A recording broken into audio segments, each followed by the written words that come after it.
Magandang araw po sa inyo lahat, sa mga nagpapakalat sa TikTok ng merong masamang balita kay former President Duterte. Hindi po yun totoo. He is alive and kicking at binabati kayo.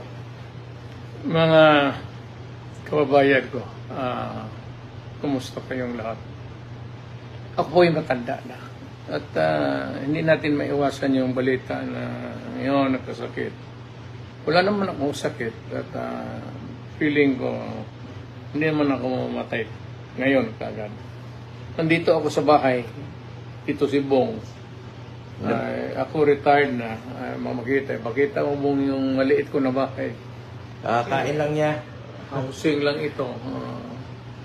Housing ito ng... Batiin mo lang sila, yung mga Pilipino.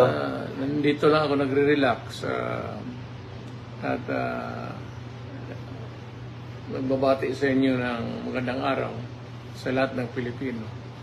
Hindi po totoo yung nagpapakalat. Huwag kayong magpapakalat ng masamang balita. Alive and kicking.